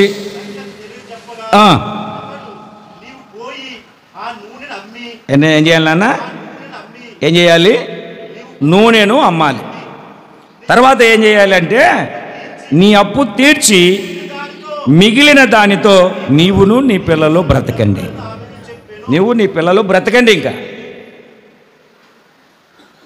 అమ్మిన తర్వాత మిగిలిందా తగిలిందా? మిగిలిందా తగిలిందా? మరి మనకెందుకు మిగలట్లేదు? ఏం చేస్తున్నా కూడా మనం ఎందుకు ఇంకా అప్పుల పాలైపోతున్నాం? మనం ఎందుకు? ఈమె చేసింది అప్పు కాదే, తన భర్త చేశాడు. పిల్లలు పట్టుకొని వెళ్ళిపోతున్నారు. ఆ సమయంలో చూడండి ఆమె ఏం చేసిందో. దేవుని యొక్క వాక్యాన్ని బట్టి దేవునికి స్తోత్రం కలుగునుగాక. 5వ వాక్యాన్ని చదవండి. ఆమె అతని యొద్ద నుండి పోయి తానును తన కుమారులను లోపల నుండి తలుపు వేసి తన కుమారులు తెచ్చిన పాత్రలలో నూనె పోసెను. పాత్రలన్నీ నిండిన తర్వాత దేవునికి స్తోత్రం కలుగునుగాక. నిన్నిందా తరిగిందా? నిన్నిందా తరిగిందా? సపరేట్ అని నిన్నే తరిగాయా? ఎన్ని పాత్రలన్నా ఉన్నని ఆ పాత్రలన్నీ నిండిపోతూ ఉన్నాయి. కారణం ఒకటి, లోపలికి వెళ్ళి తలుపులు వేసుకొని చేసే ప్రార్థన మనకు ఉండాలి. వాళ్ళు తలుపులు వేసుకొని పాత్రలో నూనె మార్చారు. మనకు ఈ క్రొత్త నిబంధనలో లోపలికి వెళ్ళి గదిలోనికి వెళ్ళి తలుపు వేసుకొని ప్రార్థన చేస్తే రహస్యమందు చూచు నీ తండ్రి నీకు ప్రతిఫలాన్ని కలగజేస్తాడు. రహస్యమందు చూచు తండ్రి నీ ప్రార్థనకు జవాబిస్తాడు. వెనువెంటనే దేవుడు కార్యాలు జరిగిస్తాడు. అద్భుతమైన రీతిగా నీ లోటు కొదవ తీరిపోయి సమృద్ధి చేత నింపబడతావు.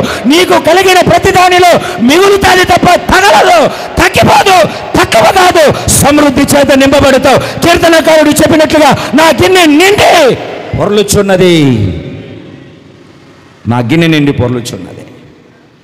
ప్రార్థన చేసుకుందాము అంటే ఎవరు మాట వినరు, ఎవరు మాట వినరు. పొరపాటున ప్రార్థన చేసుకుందాం రండి అని ఇంట్లో ఎవరొకరు అన్నారు అనుకోండి, ఈ కుర్రోడు ఫోన్ తీసుకొని బయటికి వెళ్ళిపోతాడు. ఈ అమ్మాయి అప్పుడే ఆన్లైన్ క్లాస్ స్టార్ట్ చేస్తుంది. సాయంత్రం అంతా కూర్చొని సీరియల్ సినిమాలు చూసి 7 గంటలకు ఆన్లైన్ క్లాస్ స్టార్ట్ చేస్తుంది. అప్పుడే సాయంత్రం నుండి అంత ఊరికంటదా ప్రార్థన చేసుకుందాం అన్న లోపే వంట వండాలని గుర్తుకొస్తుంది. మీకు వంటగదిలోకి వెళ్తుంది. తోమిందే తోమడం, పోనీ అదేమన్నా మసిలిపోద్దా? వెళ్దాం.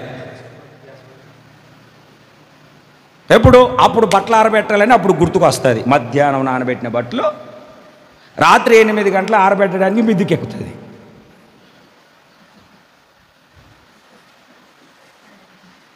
ఈయనేం తక్కువడు కాదు. ప్రార్థన అనేసరికి అప్పుడు వెళ్ళిపోతాడు బయటికి. మా బావమరి దగ్గరికి వెళ్ళాలి రమ్మన్నాడు, మర్చిపోయాను నేను. ఇప్పుడో పొద్దున్న చెప్తే రాత్రి 8 గంటల ప్రార్థన టయానికి వెళ్తాడు. ఈయన పొట్టుమోగోడు, ఆడు వీరుడు కదా. మరి దేవుని బిడ్డలారా, ఆధ్యాత్మికంగా ఎదగకపోతే భక్తిలో భ్రష్టుడవైపోతావు. భ్రష్టుడవైపోతే నిన్ను తప్పించే వాళ్ళు ఎవరు ఉండరు. నా హృదయంలో వేదనతో నేను చెప్తున్నాను ఈ మాటలు. మీ క్షేమము కోరి చెప్తున్నాను మాటలు. రాత్రి అదే పరిశుద్ధాత్ముడు మాట్లాడాడు. మీకు మేలును క్షేమమును కలుగునుగా. కానీ చాలా విషయాలు దేవుడు మాట్లాడుతూ వచ్చాడు. మీ క్షేమము కోరేవాళ్ళు ఈ భూమి మీద ఎవరైనా ఉన్నారు అని అంటే సమర్పణ కలిగిన సేవకులు మాత్రమే. మీ దగ్గర లాభాన్ని ఆశించి చెప్పేటోళ్ళు చాలామంది ఉచిత సలహాలు ఇచ్చి నిన్ను పాడు చేసే వాళ్ళు ఉండొచ్చు. కానీ నీ క్షేమాన్ని కోరుకునేది భూమి మీద సమర్పించబడిన సేవకులు మాత్రమే. దేవునికి స్తోత్రం కలుగును. చెప్పండి ఒకసారి గట్టిగా. నాకు ఇప్పుడేం అవసరాలు లేవు కదండి, ఇప్పుడేం రాలేదు కదండి, కడుపు నొప్పి, కాలు నొప్పి, కీళ్ళ నొప్పి ఏం రాలేదు కదండి, ఇప్పుడు ప్రార్థన అవసరం లేదనుకోవద్దు. రేపు రాబోతున్నటువంటి బాధలో నుండి, శోధనలో నుండి తప్పించడానికి ఈరోజే ప్రార్థనను స్టోర్ చేసి పెట్టుకోవాలి. పెళ్ళి జరుగుతూ ఉంది, ఆ పెళ్ళి రోజు చూసుకుందాంలే అంటావా? ఖర్చులు కట్న కానుకలు ముందే చూసి పెట్టుకుంటావా? మాట్లాడరేంటి? ఏమండి మరి ప్రార్థన ఎందుకు నిర్లక్ష్యం చేస్తున్నారండి? ప్రార్థన ఎందుకు దాటిపోతున్నారండి? ప్రార్థనను ఎందుకు అలక్ష్యం చేస్తున్నారండి? దేవుని సన్నిధికి చేరి వచ్చిన దేవుని బిడ్డలారా, నీకు ప్రార్థన గది ఉండాలి. దేవునికి స్తోత్రం చెప్పండి. 2 చేతుల పైకైతే. ఒకటి ఏ గది ఉండాలి? ఒకటే గది ఉండాలి. మేడగది, సహవాసం, సంఘ సహవాసం, సంఘం. ఆ సంఘంలో ఏమేమి ఉండాలో చెప్పాను. రెండవది ప్రార్థనా గది. మూడవ గది చదువుదాం పరిశుద్ధ బైబిల్ గ్రంథంలో నుండి. మూడవ గది అపోస్తుల కార్యముల గ్రంథం 1వ అధ్యాయం 13వ వాక్యం. వారు ఆ పట్టణములో ప్రవేశించి తాము బస చేయుచుండిన మేడ గదిలోనికి ఎక్కిపోయిరి. మేడ గదిలోనికి ఎక్కిపోయిరి. తలలు పైకి ఎత్తండి. మేడ గదిలోనికి. ఇప్పుడు ఏ గదిలో ఉన్నారు వాళ్ళు? మేడ గదిలో ఉన్నారు. మనం చెప్పుకున్న మొదటి గది మేడగది. అనేక దీపాలు ఉన్నాయి. ఈ మేడగది యెరూషలేము దేవాలయం. యెరూషలేములో దేవాలయములో ఏమిటండి? ఆ విశ్రాంతి దినమున వాళ్ళు వెళ్ళి ఆ మేడగదిలో వాళ్ళు సమకూర్చబడి ఉన్నారు. వాళ్ళందరూ ఆ మేడగదిలో ఉన్నారు. ఆ మేడగదిలో ఉన్నప్పుడు ఏమిటండి? 15వ వాక్యాన్ని చదివితే, ఆ కాలమందు ఇంచుమించు 120 మంది సహోదరులు కూడి ఉన్నారు. వాళ్ళు ఏం చేస్తున్నారు అంటే 14వ వాక్యంలో ఏక మనస్సుతో ఎడతెగక ప్రార్థన చేస్తున్నారు. కాస్త తలలు పైకెత్తి నన్ను చూస్తే, యేసు ప్రభు చనిపోయి తిరిగి లేచాడు. 40 దినాలు అందరికీ కనబడి వీళ్ళకు చెప్పాడు. వాళ్ళను ఒలివ కొండల దగ్గరికి తీసుకొని వెళ్ళి, మీరు మేడగదిలో ఉండండి, తండ్రి వలన వినిన వాగ్దానం మీరు పొందుకుంటారు.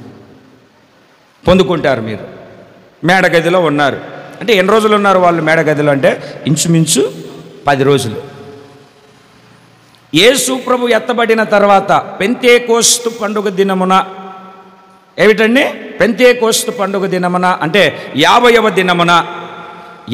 దినమున పరలోకము నుండి పరిశుద్ధాత్ముడు ఆ గదిలోనికి దిగి వచ్చాడు. గట్టిగా చప్పట్లు కొడుతూ దేవుని నామాన్ని మహిమపరుద్దాం.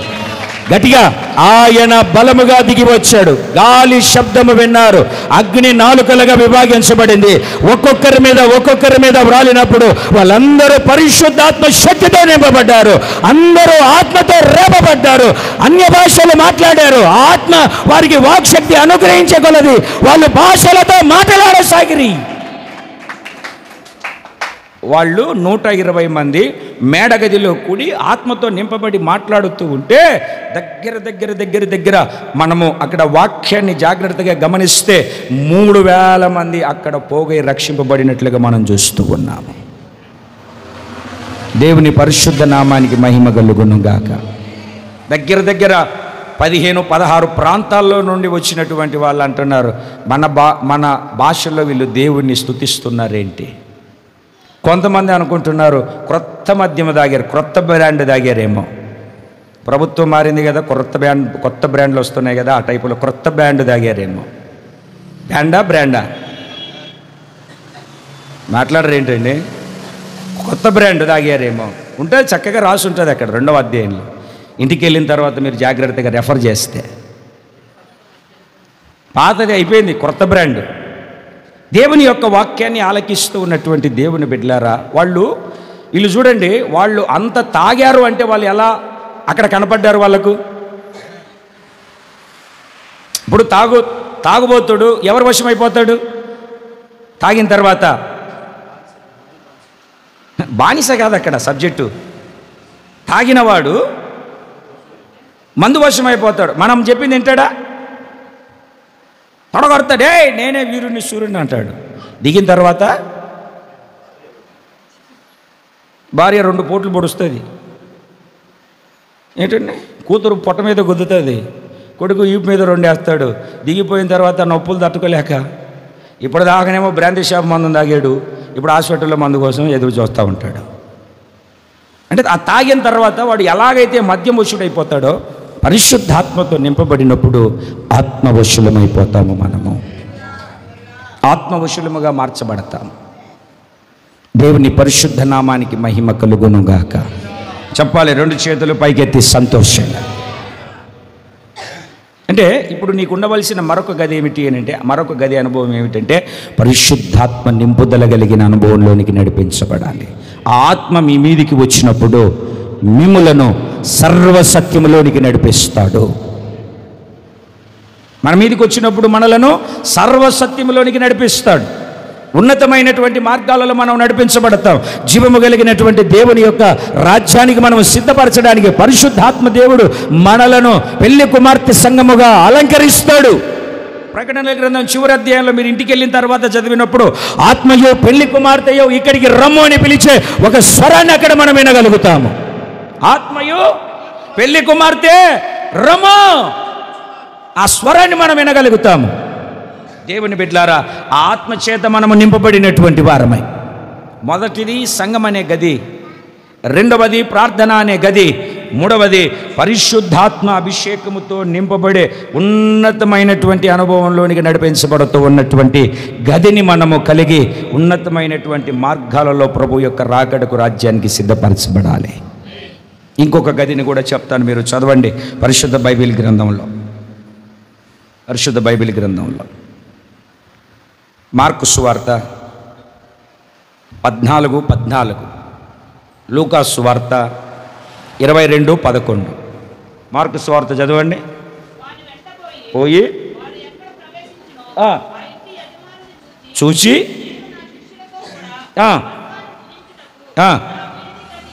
విడిది గది ఎక్కడనని అడిగాడు.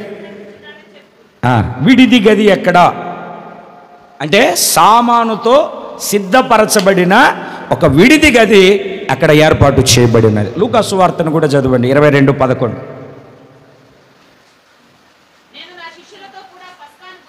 భుజించుటకు విడిది గది ఎక్కడనని మీరు కింద ఆ మార్కు సువార్తలు కానీ లూకా సువార్తలు కానీ చదివితే సామానుతో సిద్ధపరిచిన సామానుతో ఉన్న గదిని ఆ బోధకుడు విందు చేయడానికి చూపించారు. ఇప్పుడు మీరు తలలు పైకెత్తండి. ఇప్పుడు నేను చెప్పాలనుకున్న నా దేవుని సందేశం ఏమిటంటే, అక్కడ యేసు ప్రభు పస్కా పండుగను ఆచరించడానికి సామానుతో సిద్ధపడి ఉన్న గది ఎలాగ రెడీ చేయబడిందో, ఇప్పుడు పెండ్లి కుమార్తె సంఘముగా అలంకరించబడడానికి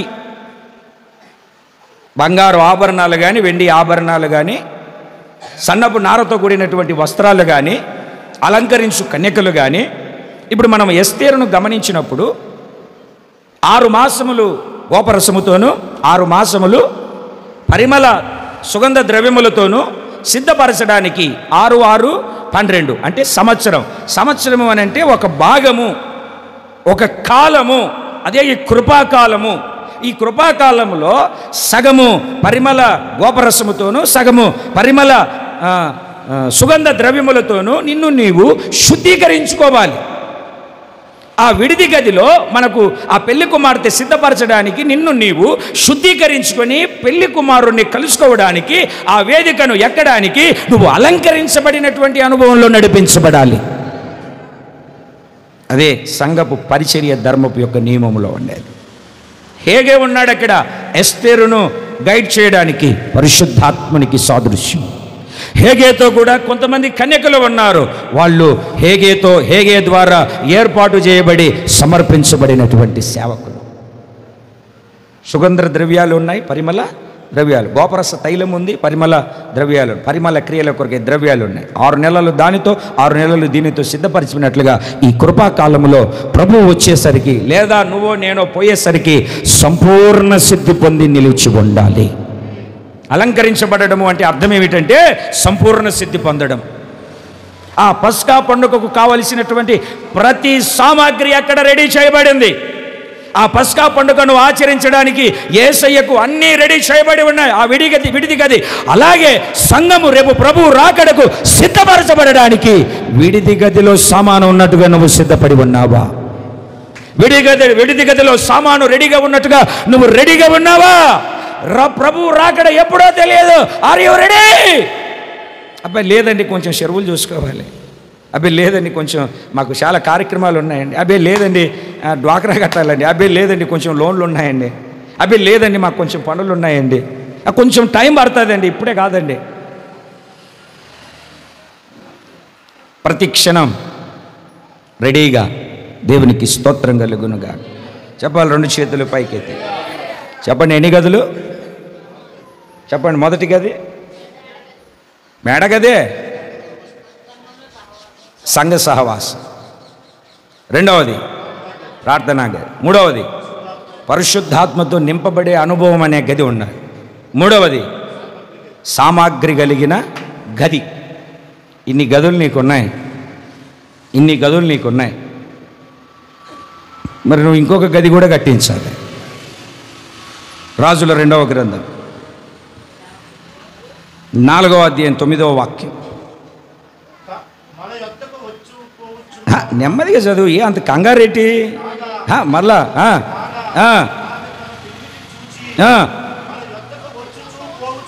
మన యొద్దకు వచ్చుచూ పోవుచున్న వాడు భక్తిగల దైవజనుడని నేను ఎరుగుదును. అంటే ఏం చేద్దాం ఇప్పుడు? ఆమె చెప్తుంది, కావున మనము అతనికి గోడ మీద ఒక చిన్న గది కట్టించి బల్ల, మంచము, పీట, దీపస్తంభము ఉంచుదాము. ఒక గది కట్టించాలి. మన యొద్దకు వస్తూ పోతూ ఉన్న అది మర్చిపోయారు మీరు. మన యొద్దకు వస్తూ పోతూ ఉన్న భక్తి గల దైవజనుడి దగ్గరికి ఏం చేయాలి మనం? మాట్లాడట్లేదు మీరు. ఒక గది, ఓ ప్రత్యేకత. నేను పలుసార్లు చెప్పాను, మరలా చెప్తున్నాం. ఇప్పుడు మా సేవకుడు మా దగ్గరికి వచ్చేసరికి ఏమిటండి, మేము ఆయనకు సపరేట్గా ఒక ప్లేటు, ఆయనకి సపరేట్గా ఒక గ్లాసు అని నేను చెప్తున్నానని మీరు అట్లా అనుకుంటారేమో. నేను చేసింది చెప్తున్నాను, నా కోసం చెప్తున్నానని అనుకుంటారేమో మీరు. మా పాస్టర్ గారి ఒక గ్లాసు, ఒక ప్లేటు, ఒక టవల్, సపరేట్గా ఆయన ఎప్పుడు వచ్చి భోజనం చేసినా మరలా దాంట్లో మేము వెళ్ళి గెలికి అంత సుట్టేసి చేసేది ఏం లేదు, అది ఆయనది సపరేట్. అంటే నేనేమంటాను అని అంటే ఒక గది, నిజంగా ఇన్ని గదులు ఇన్ని చేసుకున్న నీవు నీ సేవకుడు నివాసంగా ఉండడానికి ఏదైనా ఒక గది ఏర్పాటు చేసావా? ఒక గది ప్రత్యేకంగా చేసావా? నీ కోసం ఎన్ని గదులు కట్టుకున్నావు, నీ పిల్లల కోసం ఎన్ని గదులు కట్టుకున్నావు? మేము బాగుంటే సరిపోద్దులే పాస్టర్ గారు అంటారా? దానికి మనం ఏం చేయలేం. ఇప్పుడు నేను చెప్పే నా దేవుని యొక్క చిన్న సందేశం ఏమిటంటే, నీవు నీ దగ్గరికి వస్తూ పోతున్న ఆ పనికిమాల సేవకుడికి కాదు మాట్లాడాలి. మీరు అన్నయ్య కొంచెం వాక్యం మీద మనసు పెట్టండి. మన యొద్దకు వచ్చి పోవచ్చున్న భక్తి గల దైవజనుడో పనికిమాలనోడా? భక్తి కలిగినోడో వడ్డీ వ్యాపారం చేసుకునేటోడు? దేవునికి స్తోత్రం కలుగునుగాక. హల్లెలూయా. వస్తూ పోతూ ఉన్న దైవజనుడు, అమ్మా ఇటు చూడు, మరలా తలకాయ దించుతో మన దగ్గరికి వస్తూ పోతున్నా ఎవరు? నా సందేశం ఏంటంటే, ఆ దైవజనుడు ఎవరు, ఏమై ఉన్నాడు? ఎప్పుడన్నా ఆలోచన చేసేవా? భక్తి కలిగిన వాడైతే ఒక గది, అంటే దాని అర్థం ఏమిటంటే సహవాసం కలిగి జీవించాలి. ఏం కలిగి జీవించాలి? ఆదివారం రోజునే మన సహవాసం, మిగతా రోజుల్లో పాస్టర్ గారు ఎవరో తెలియదు, మేమెవరో తెలియదు. మీకు అర్థమయ్యేటట్టుగా చెప్తాను, ఒక మాట చెప్పాలి కదా మరి.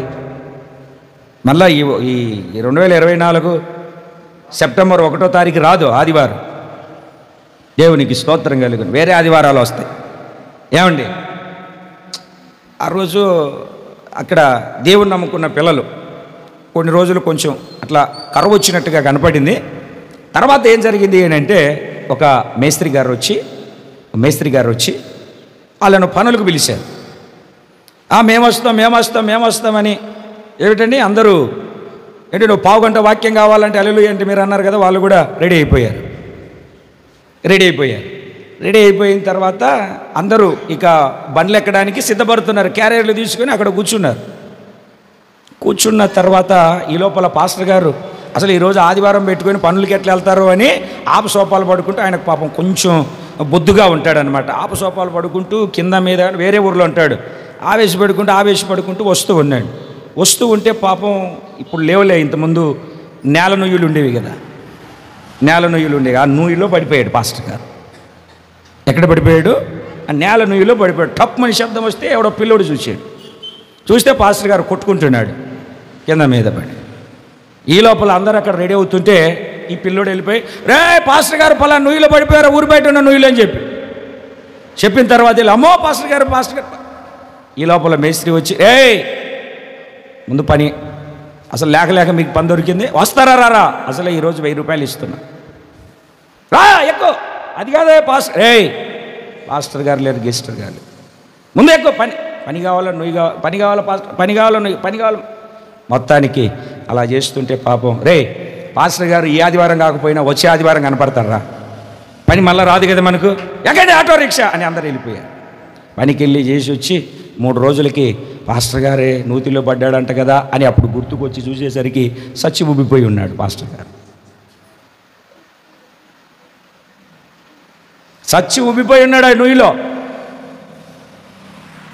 దేవుని బిడ్డలారా గమనించండి, దేవుని సన్నిధి పనే, లోకమా ప్రభు సన్నిధి, లోకమా ప్రభు పరిచర్య, లోకమా దైవికమైన సహవాసమా, లోక సంబంధమైన సహవాసమా దైవికమైన సహవాసమా, వేది కోరుకుంటున్నాం. సంఘ సహవాసం ఉంది. ఇప్పుడు నీ గోడ మీద, నీ ఇంటి గోడ మీద నీవే దేవుని ఇల్లు గోడ మీద ఒక గది, అంటే ఒక దైవ సేవకుడి సహవాసం కలిగి ఈ ఆత్మీయ యాత్రలో ఆత్మ సంబంధమైన జీవితంలో నువ్వు నడిపించబడడానికి నువ్వు దేవునికి అప్పగించుకోవాలి. దేవునికి స్తోత్రం కలుగునుగా. గది కలిగిన అనుభవం కలిగి మనం నడిపించబడాలి. ఎన్ని గదులు చెప్పుకున్నాం చెప్పండి, కొంచెం గట్టిగా చెప్పండి. మొదటి గది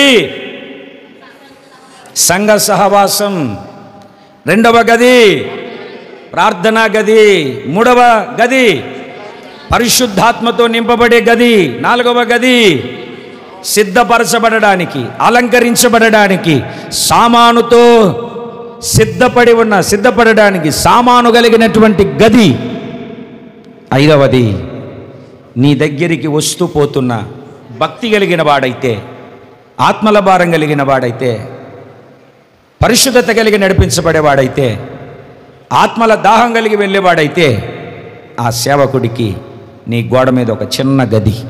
దేవునికి స్తోత్రం కలుగును గాక. చెప్పాలి గట్టిగా, ఒక చిన్న గది. చాలా విషయాలు చెప్పాలి నేను మీకు. మళ్ళా ప్రభు బల్లారాధనలోనికి వెళ్ళాలి. అందరం లేచి నిలబడదాం.